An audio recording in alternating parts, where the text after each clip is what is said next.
Hey y'all, and welcome back to another Photography Friday. My name is Jane Corley with Pic Visions, Media Arts and Photography. If it's your first time here, welcome. Every Friday we go over tips, tools, and techniques in order to become a better photographer and small media business owner. In today's episode, we are talking about small business or new business or business branding packages, how to become a business photographer. What does that mean? Business photographers are people who go to a new small business or an established small business or a large business and catalog what it's like and what the experience of that business is to translate to their future clients or potential clients in order to get new business.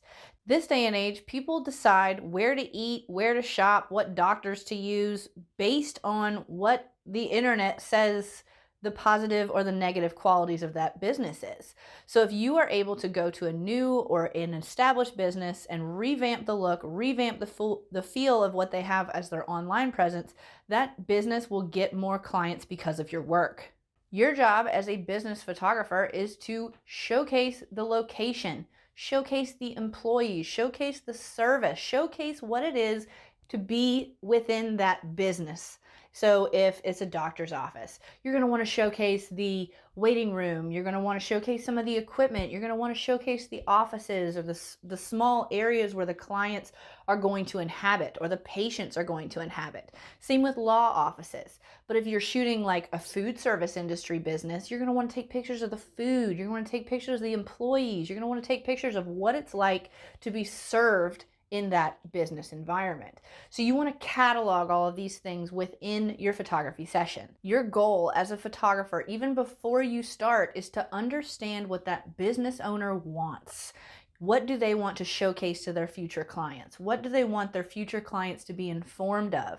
What do they want the look, the feel, the vibe, the tone of voice within their business space to be? And by telling a story of that business, you will showcase what it is to walk through their doors and experience their services. So, what do?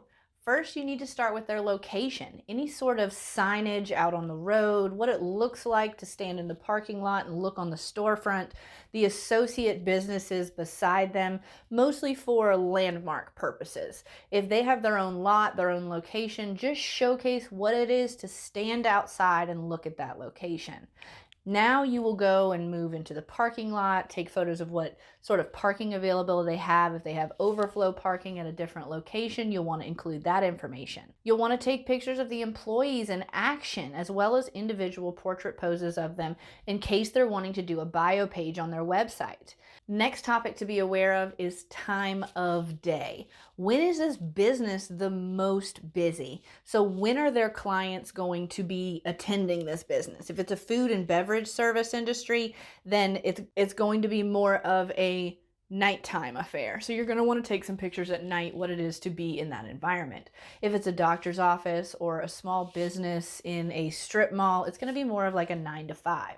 So you're going to want to take photos of during that time of day in order for their future customers, when they're looking on the web, to visualize themselves at that time of day. If this is a restaurant that only serves brunch and you take pictures in the late afternoon, that's not going to help this new business. That's not going to help their customers visualize what it is to be in this space.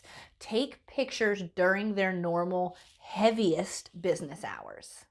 If the business has a problem with you taking photos of people in that environment, then try to work out a time where you can maybe have it on a day where the place is closed and they can open it up for you, or having it staged with employees acting like customers so it looks like there's more people in the restaurant. It is important to showcase the amenities or anything that's extra about that location. So if it's a restaurant, if they have games outside, or if it's dog friendly, or if it's a business and it's wheelchair accessible, you'll want to have all of this information within the information of the photographs. So how should you prepare your businesses for show, for lack of a better term? How do they need to be prepared for before when you show up? They need to have everything clean. The whole place needs to be the cleanest it's ever been, just like it's just opened. You need to have tables set up with place settings and centerpieces. If you're in an office of some sort and you have magazines laid out, don't just toss them on the table. They need to have some purpose to them. It needs to look staged. pillows on the couches if you can have them. The floor needs to be vacuumed and swept. Everything needs to be wiped down. If you're taking pictures of more intimate moments like food service, and you're taking pictures of plates and glasses being served, make sure those plates and glasses are clean and not chipped. All of those little details are negative marks on that business. So everything needs to be really turned up to cleanliness and just really streamlined. It is important if you do doctor's offices or legal offices for their business identity packages to have crucial information of their clients tucked away. You don't want to have Susie Q's, information of her social security number and all that in the background of your photos. You just don't want that information. So make sure everything is tucked away and organized. This will also help the establishment not look cluttered. The small and the larger details are what encourages future clients and customers to frequent this business, which that's what we're all trying to do here. We're trying to get more clients, more people to come and visit this business. So if you can pay attention to those small details, your customers or their future customers will really appreciate you taking that extra time to be meticulous. Now let's talk about suggested gear. As a photographer, what do you need to be set up for success for business identity packages? You need to have probably a DSLR camera. I wouldn't really suggest film unless that's really all you got, but I would suggest a DSLR camera. A traditional, 55-80 millimeter camera lens will do you just fine. I would also suggest maybe a wide angle lens if you have it available. If you have on-camera flashes, that's great. If you have off-camera flashes, that's also great. When it comes to lighting, you just want balanced, even lighting, similar to our real estate photography video, which if you're getting into business identity practices, I would really suggest taking a look at the real estate video to kind of get a little bit more detail about how to stage a location and how to light a business location. So your lighting needs to be balanced and even. You don't want any unnatural or distracting shadows, so just make sure that you have your lighting techniques up to par. Your lighting techniques as well will be crucial when it comes to reflective surfaces. So business offices, the marble countertops. In a restaurant, you have your reflective surfaces in the kitchen area or even on the bar. And the seats sometimes are made out of metal. Anything that reflects light, just be mindful of those factors. Natural lighting is going to be your best bet. If you can open the windows, open the doors, get beautiful natural lighting in, that's going to really step up your images. But if you don't have natural lighting within that area, you're going to have to get something that fills the room with light to be an inviting environment filled with light. It gives just more of a positive energy to get a well-lit, well-balanced lighting. Now, if the location is known for their mood lighting, make sure to factor in theme rather than natural light. So if they have great lighting, if they have great, just fixtures, and it's part of the look and the vibe of the location, definitely prioritize that. Do not use artificial lighting. Use as much lighting of what they have available because it's part of their identity. It's part of their mood when you walk in. Next tip, with any photography whatsoever, any sort of session photography that we've gone over on this playlist and we'll probably go over on any other videos on this playlist, shoot in RAW. JPEG RAW, full format RAW, whatever you want to do, but shoot in RAW. It will not only expedite your post-production techniques and streamline, the white balance and the techniques that you're using during your session, but you will also be able to have as much detail, as much color, saturation, all that stuff, just everything included in that image. So make sure that you are shooting in RAW always. Now, unlike the majority of our other videos on this playlist, you will probably want to have a shot list. Talk with this business owner and find out a must-have list, a like-to-have list, and a please don't shoot list, because you're going to want to know what sort of details they're going to want to have. You're going to want to know, okay, what can I be a little bit more lax about? And what maybe should I stay away from because I want to show only the best face of this business? Let's talk about camera settings. Camera settings should typically be in the middle range for your aperture unless you're doing large overviews of a location, so like the backyard play area in a restaurant.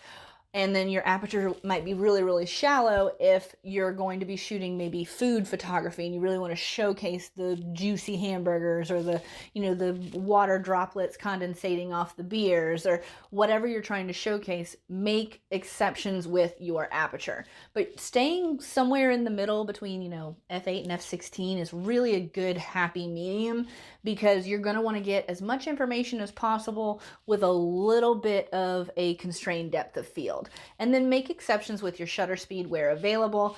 And that's also why it's great to have a tripod, as always, just in case you need it, have it, not need it, not have it sort of thing. And then your ISO is going to range between 100 and 400. I wouldn't push up above 800, because then you're going to get grainy and noise, and that's nobody's friend.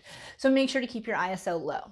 It is key to play with perspective and angles. Don't give unnatural angles and perspectives that are distracting to future clients, but you want to show future clients what it's like to walk through these walls, what it's like to tell the story of this environment, tell the story of this business in the tone of voice that that business wants it. This is shown through perspective and angles. So having a step ladder is really great to get a little bit higher than your normal perspective. Don't be afraid to get down low if it gives you more content and information. Next, let's talk about delivering products to the client. Traditionally, in business identity packages, you're going to do more digitals. It's going to be more of a, we want digitals of all of our images. We're going to use them for our website. We're going to use them for our social media pages, and we're going to use them for marketing packages later on down the road. So digitals is probably going to be the way that your business is going to want their images. But that's not really good news for us photographers, because we're going to sell you intellectual property, which is going to come at a cost, and then you're going to sell your time. But typically you're going to be between $200 and $800 for that session. Do not go lower and discount your work, because you're worth more than that, my fellow photographers. Between $200 and $800 is the typical going rate. And between 10 images and 35, all the way up to 50 images based on the package settings you deliver to your clients. But be clear in the very beginning about what is offered, what do they want to receive from your services, and how they're going to be delivered to them when they're through. There are a few things that you can add to your services list that might help step up the game. You can add marketing material. So if you know how to make flyers or banners or signage, or even help them design their logo if you have the graphic design savvy. Next thing that you can add to your docket is the copy aspect. What that means is anything that goes on their web-based platforms or social media platforms, anything that they use for marketing materials, you can help write the wording that goes beside your pictures. So if you feel that vibe and that energy from that business owner, feel free to ask them, would you like me to provide copy for your websites and marketing materials along with the pictures I'm going to provide for you? Flyers and pamphlets are also going to need wording on them, so you can provide that information as well, or just collaborate with that business and add that to the bill as well. But before you offer copy or graphic design aspects of your work, make sure not only that you have the knowledge and capability to do so, but that you feel confident in your level of work. Because anything that you provide to this client, even outside of photography, is a reflection on your business. And you don't want to have a negative reflection on your business just because you're offering something to make a little extra money that makes your business look bad. So turnaround time for your images. Some locations will require 48 hours turnaround because they're promoting an event or promoting a new store opening. But sometimes that's not possible. So be clear with your client and make sure that everybody understands the turnaround time that is available for your clients. If you need more time, or if they're fine with however much time it takes you, just be clear with them about how much time is going to take for you to get their products to them. So in conclusion to note, as a business identity photographer, you need to understand the vision of your client, understand the mission of their business, understand what they want to showcase and not showcase to their clients, understand where these photos are going and how they are going to be used, along with any additional services that you may provide. What is the time frame of the session? So when is the best time to take photos of your business? And then lastly, who do I need to talk to when this session is over as a point of contact? And traditionally, the person who hired you will probably say me, but make sure to get all of their contact information so that if you have any questions about does this work more, or does that work more, or can we go over proofs, you have the right contact person to get in touch with. I do hope that this video was helpful on tips, tricks, and techniques of how to become a business identity photographer. Make sure to leave in the comments below any tips and tricks you have for your fellow photographers and small media business owners on anything we talked about in this video. Also leave in the comments any tips or tricks of things that you would like to have in this playlist. Anything that you'd like to learn about or see or just experience, any kind of tips I can provide to you guys on photography and small media business. So until next time, I'm Jane Corley with Pick Visions Media Arts and Photography. See you later, guys.